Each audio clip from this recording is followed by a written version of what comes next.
Time ಕೊಟ್ಟದ ಮಾಡ್ರಿ, ನಾ ತಿಳಿಸ್ತೀನಿ ನೋಡಿ.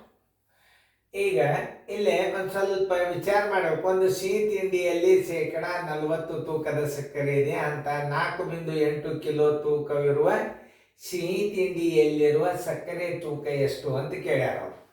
ಆಮೇಲೆ ನೀವು ಹೆಂಗೆ ಹಚ್ಕೋತೀರಿ? 100 ಗ್ರಾಮಕ್ಕೆ ಎಷ್ಟು? 100 ಗ್ರಾಮ್ ಸಿಹಿ ತಿಂಡಿ ಇತ್ತು ಅಂದ್ರೆ 100 ಗ್ರಾಮಕ್ಕೆ 100 ಗ್ರಾಮ್ ಸಕ್ಕರೆ ತಿಂಡಿ ಇತ್ತು ಅಂತಂದ್ರೆ ಸಿಹಿ ತಿಂಡಿ ಇತ್ತಂದ್ರೆ ಎಷ್ಟು ಗ್ರಾಮ? 40 ಗ್ರಾಮ್ ಸಕ್ಕರೆ ಇರ್ತದ ನೋಡ್ರಿ. 40 ಗ್ರಾಮ್ ಸಕ್ಕರೆ ಇರ್ತದ. ಎಷ್ಟದ ಅದು ತಿಂಡಿ ಅವ್ರದ್ದು?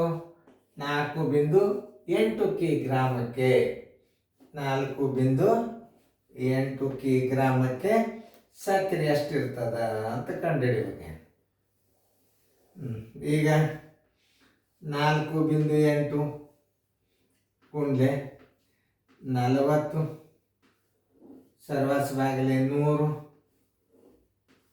ಇದನ್ನ ಹಾಕ್ಬೇಕಲ್ಲ 100 ತಳಗ. ಇದ್ರ ಸ್ಥಾನದಲ್ಲಿ ಏನು? 10 ನೋಡಿ ಎಷ್ಟು ಸರಳ ಅದ ನೋಡಿ. ಆಮೇಲೆ ಈ 0 ತೆಗೀರಿ, ಈ 0 ತೆಗೀರಿ. ಈ ದಶಮಾಂಶ ಇದ್ದಾಗ 0 ಇದ್ದಾಗ ಇದನ್ನ ಕನಿಷ್ಠ ರೂಪಕ್ಕೆ ತಂದು ಇದನ್ನ ಮಾಡ್ಕೋಬಾರ್ದು. ಈ 48ಕ್ಕೆ ಮತ್ತು 4ಕ್ಕೆ ಗುಣಾಕಾರ ಮಾಡಿ. 4 ಎಂಟ್ಲೆ 32, 4 ಎಂಟ್ಲೆ 32, 3, 4 4 16, 1 3 19.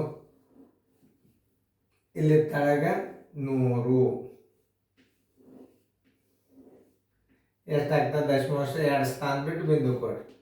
1.92 ಗ್ರಾಮ್. ಆನ್ಸರ್ 1.92 ಗ್ರಾಮ್ ಸಕ್ಕರೆ.